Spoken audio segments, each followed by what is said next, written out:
To achieve the goals of sustainable development, government must increase its resilience to the factors impeding growth, establishing policies on gender equality and managing the use of critical natural resources.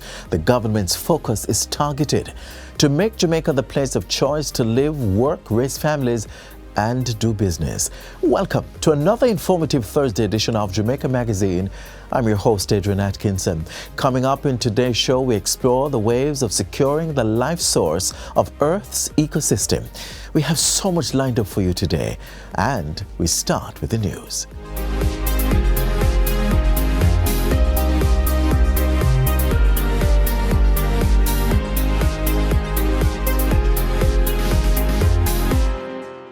Let us resolve our family disputes peacefully. A family is a circle of love, support, and strength. Violence has no place. The proceeding was brought to you by the Office of the Prime Minister.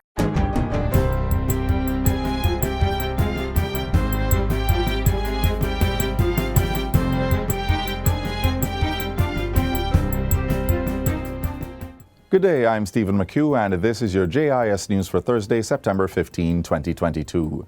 Prime Minister Andrew Holness has announced a new gun amnesty that will allow persons to surrender their illegal firearm and ammunition without prosecution. He made the disclosure during a function on Wednesday. The amnesty is to run for a short period following the passage of the new Firearms Act, which is expected to be approved during tomorrow's sitting of the Senate. The new bill, which was passed by the House of Representatives on Tuesday, introduces stiffer penalties, including a minimum 15-year sentence for persons in possession of illegal guns. Out of fairness and equity, out of enough forewarning, so that you can't come in front of the judge and say, Your Honor, I did not know. We will implement a period of amnesty. It will be left up, of course, to the Minister of National Security, who is here, and the Parliament to determine the form of the amnesty. But there will be an amnesty. At the same time, the Prime Minister was quick to shut down detractors of the harsher penalties for the possession and trade of illegal guns and ammunition. He argues that the state cannot be ambivalent towards crime and violence in the society and must put tough measures in place to secure Jamaica. Poverty is no excuse for seeking to have and using an illegal firearm. None.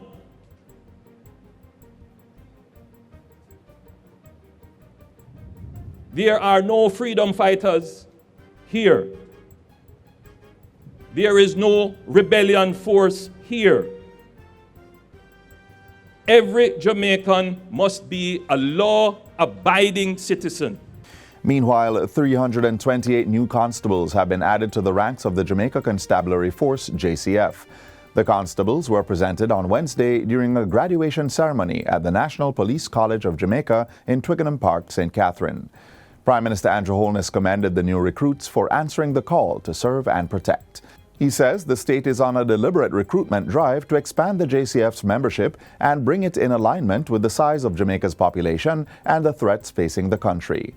1,260 new JCF personnel were processed in the 2021-22 fiscal year, and Mr. Holness says the island is on track to recruit and train another 1,300 in this financial year. Our recruiting strategy is working. We have expanded the number of training campuses that we have. We have improved and expanded our training capabilities, and we have put in place a very robust system of attracting persons to the ranks of the JCF. The recently held Commonwealth Heads of Government meeting in Kigali, Rwanda, has provided opportunities for important bilateral talks between Jamaica and several other countries. That's according to Minister with Responsibility for Information, Robert Morgan, who was responding to questions about the visit during Tuesday's sitting of Parliament.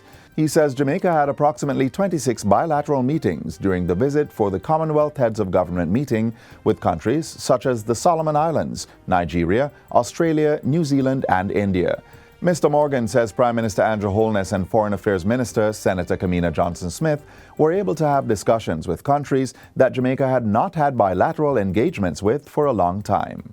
We were able to reconnect with countries and further discussions on important matters that are to the benefit of the country. For example, the Ministry of Tourism was able to have discussions about the exchange of tourism plans and ideas with the Rwandan government, where there should be an announcement very soon by the Minister of Tourism about significant collaboration between the Rwandans and the Jamaicans. The Information Minister has also outlined that the cost for the 16-member delegation to attend and participate at the summit was absorbed within relevant participating ministries.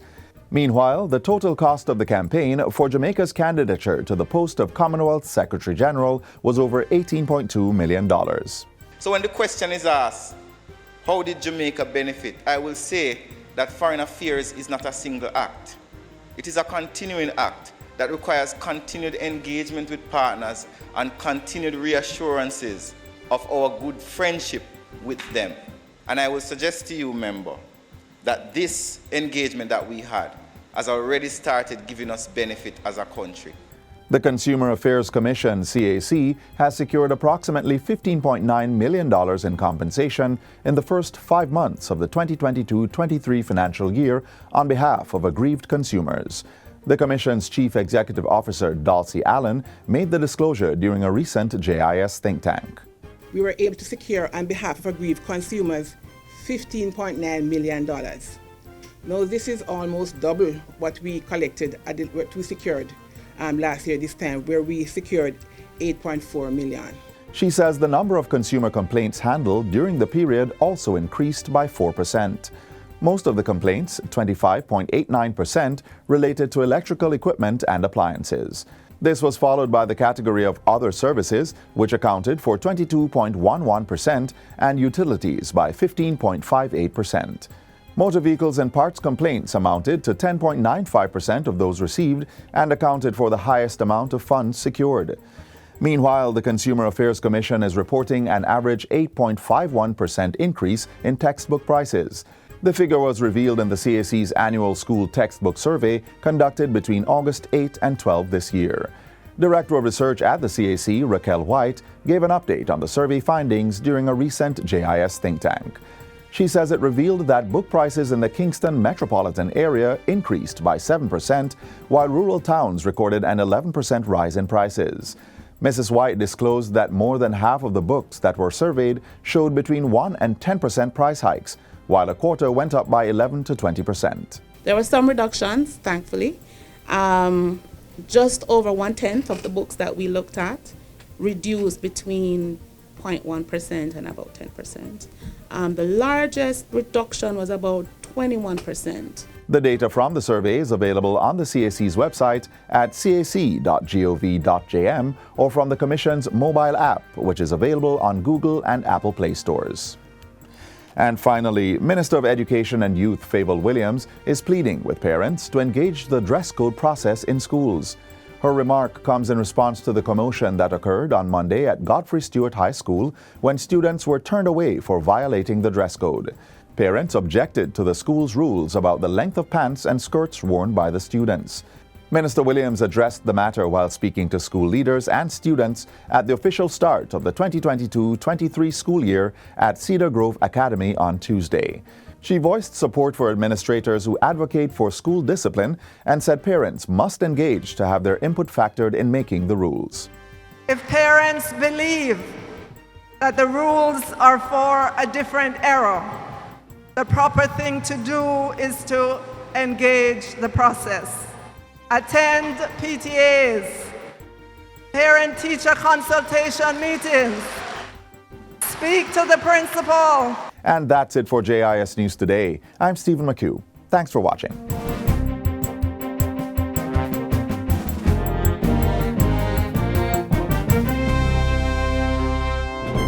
Crime and violence is infecting our youth. We must work together to rescue them from the gangs, engage them in productive activities, and safeguard Jamaica's future. The proceeding was brought to you by the Office of the Prime Minister. At the center of development are women. They have positioned themselves as chief collaborators to making critical decisions and eradicating major threats, such as poverty. Today, we explore how they are breaking boundaries in one profession that benefits the entire nation. History and perhaps culture have kept many women a rung lower on the professional ladder and firmly planted in fields once deemed a man's domain. But more women are going beyond the expected and dismantling these stereotypical norms. One of the biggest areas in which they're going beyond the unseen rules guiding gender and professional expectations is hydrology. Hi, I'm Alexia Gray and I'm a woman in hydrology. Hi, my name is Natalie Hutchings and I'm a hydrogeologist at the Water Resources Authority. And yes, I'm a woman.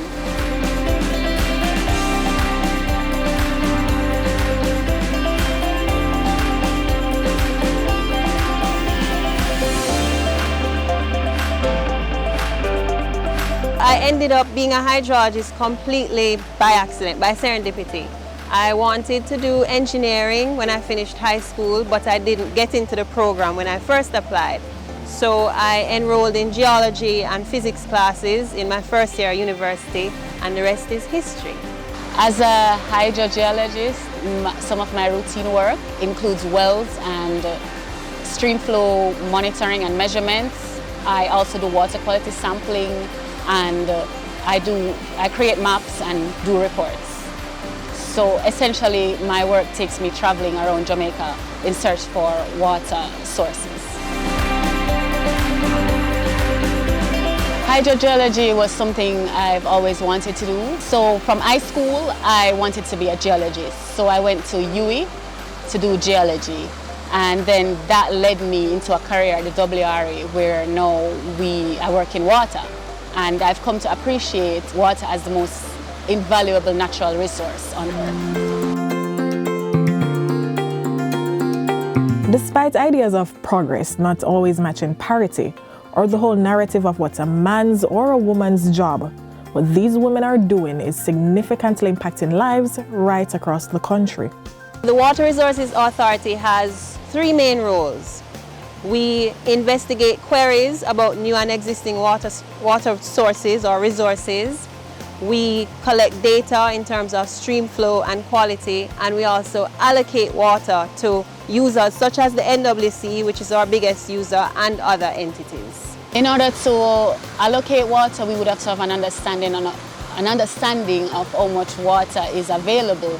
So we would do data collection such as flow measurements or well measurements and understand how much water is available to see how much water is in demand, and then we do the calculations. So where there is a deficit, water is usually supplied from areas where there's a surplus to balance things out. For these women, their duties also expand to providing responses in times of drought. The key to drought resiliency is improved capture and storage of water. Jamaica has more than enough water to serve its population. However, our problem is that we do not capture enough of it and we do not have enough storage for the population. So the key is to capture it, reduce leaks, and to build more storage, install tanks, build more dams, and other types of reservoirs. They're also testing and assessing the quality of our groundwater while keeping us all in the know. Jamaica's groundwater quality is generally good. It meets the ambient standard, the national ambient standard. Ambient meaning doesn't need any treatment, right?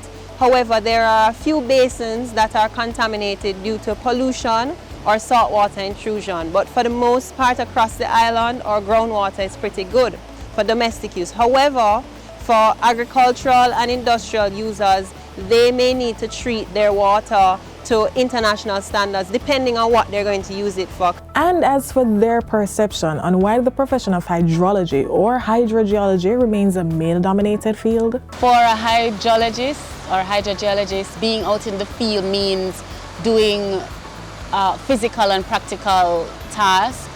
It usually includes long drives out of town, hiking through river valleys, over hills in search for water. The profession is usually male-dominated because we live in a society and a culture where men are usually seen as physically stronger, and they also require less security in the field.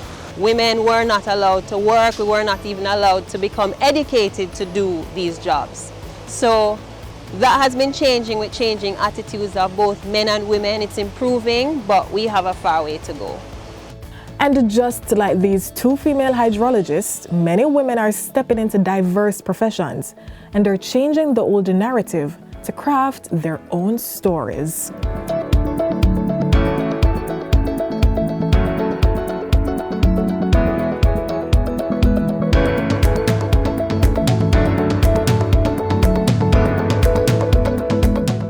Hey students! The Ministry of Education and Youth wants to ensure that all high school students have access to educational opportunities beyond grade 11. The Sixth Form Pathways program was designed to better prepare you for tertiary education and the world of work.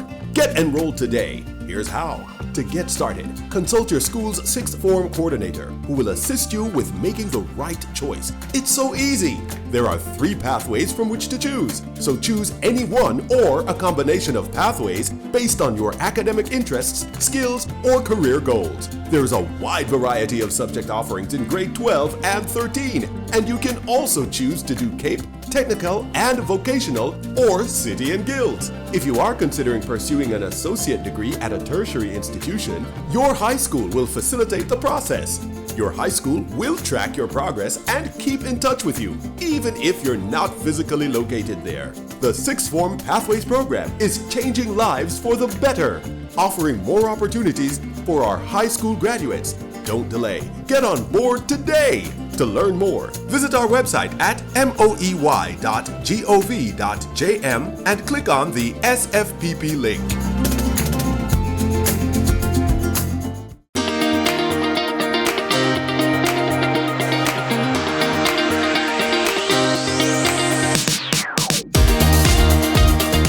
Jamaica is known for its tropical climate, which brings warm weather. While showers are possible all year round, the land is not free from periods of drought. January to March and July are classified as the dry seasons, with February being the driest month, on average producing just about 15 millimeters of rain, or roughly 3 rainy days, and so the need for artificial recharge systems.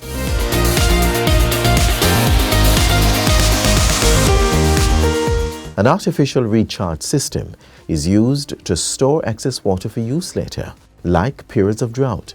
The water stored in these wells can be put to environmental, agricultural, and urban uses. In order to serve the well-polluted communities in St. Catherine and the Kingston metropolitan area, government constructed the Innswood Artificial Recharge System.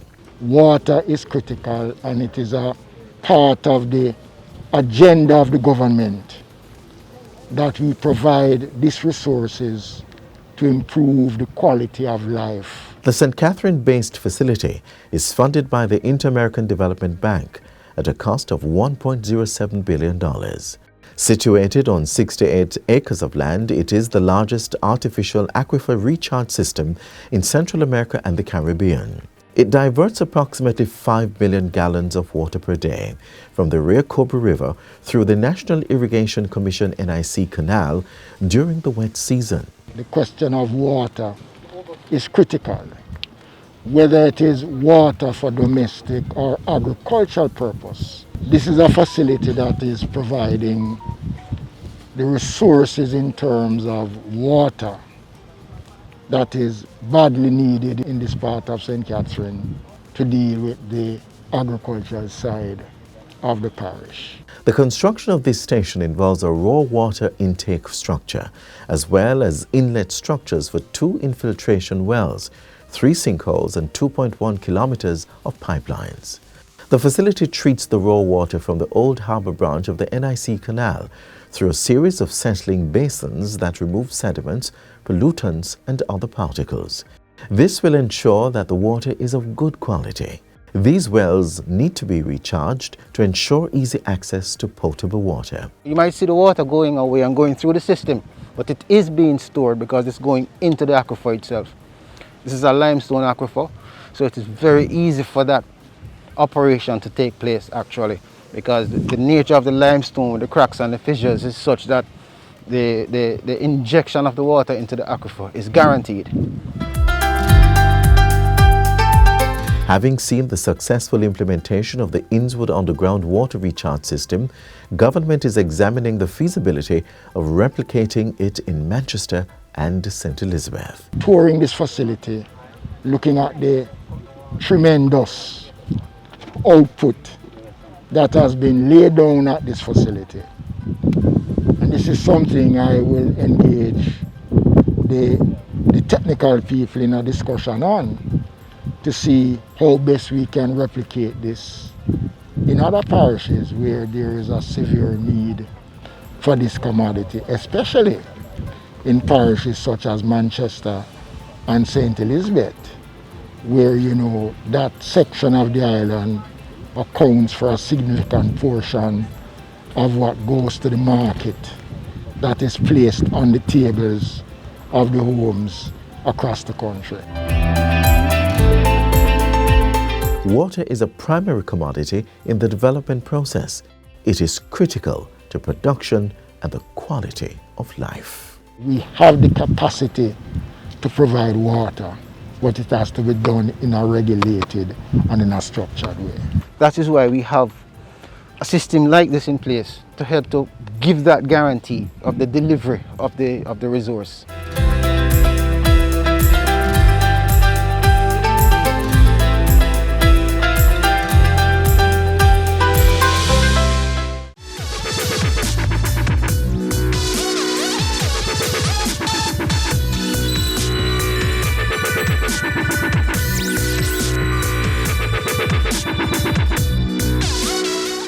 From water storage facilities to stronger actions for environmental breaches, the Ministry of Economic Growth and Job Creation is a pivotal player in achieving Jamaica's Vision 2030 development goals. Today, we find out more about the ministry's work from Permanent Secretary Mrs. Audrey Sewell.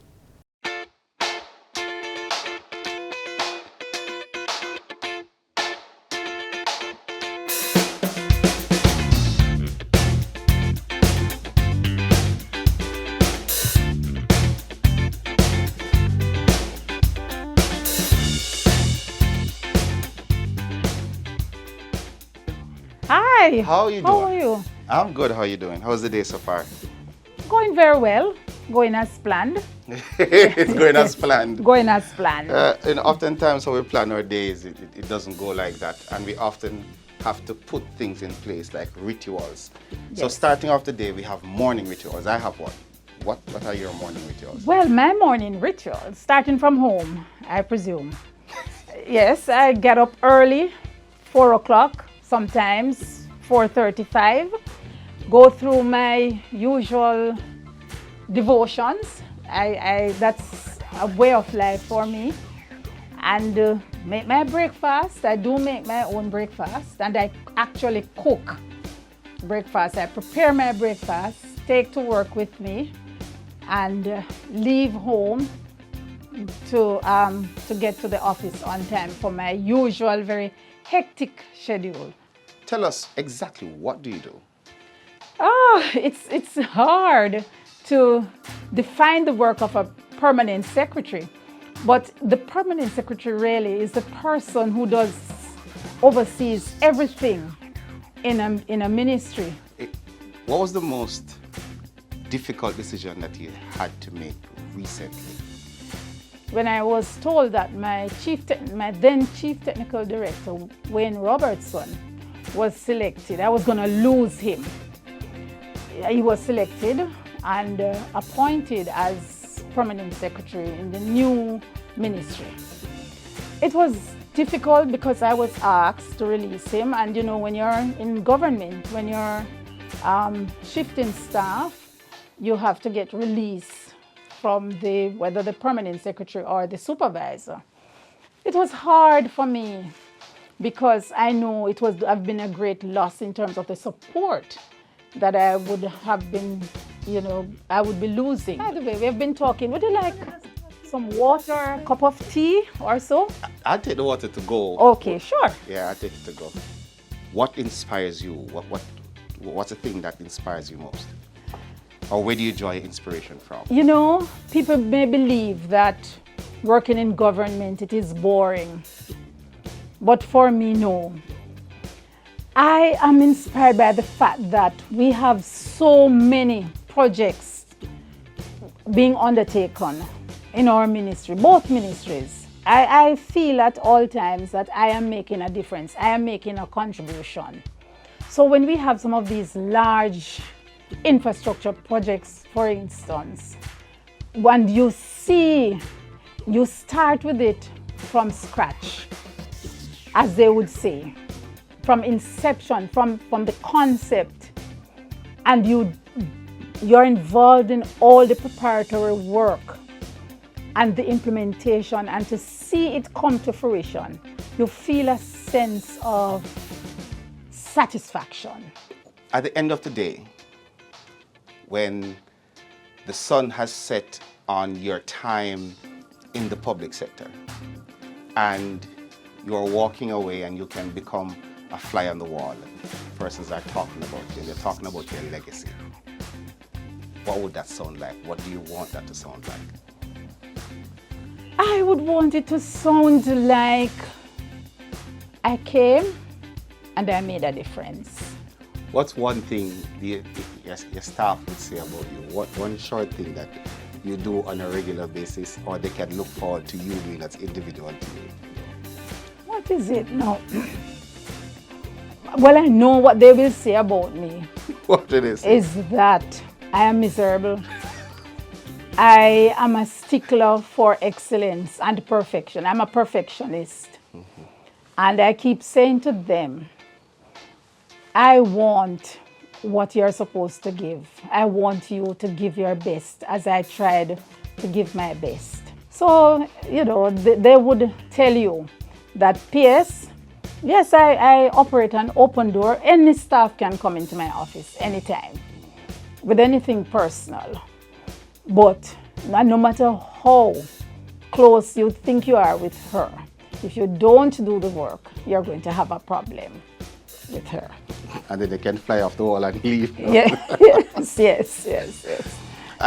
In your role as permanent secretary, you have traveled all over. You have seen many places. Tell me one place that stands out to you. It doesn't have to be the most significant, but somewhere that your travels in the role has taken you to. You know, strange enough, it's down under. Australia. Australia and New Zealand. Aside from the Bible, which other book would you recommend for reading? The last book I read that has left an impression on me, it's Princess. It's a book that speaks to how women are viewed in their society and how they are treated. And there's some stories there. It was about a princess from a particular culture and what they went through as women. I've taken up enough of your time.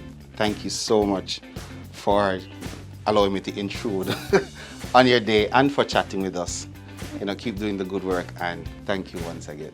And thanks for dropping in. Thank you so much. Thank you for the water too. Oh, you're most welcome. All right, have a good evening. Have a good one yourself. Thank you.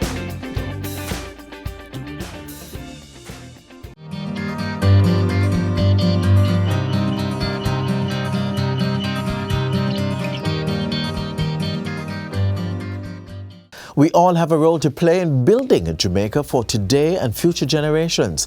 Want to learn more? Then visit our website, jis.gov.jm. Also, send us your feedback on today's show or any of our programs by emailing Jamaica Magazine@jis.gov.jm.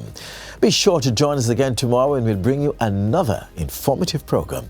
On behalf of the entire production team, I am Adrian Atkinson. Thank you so much for watching. This has been a production of the Jamaica Information Service, the voice of Jamaica.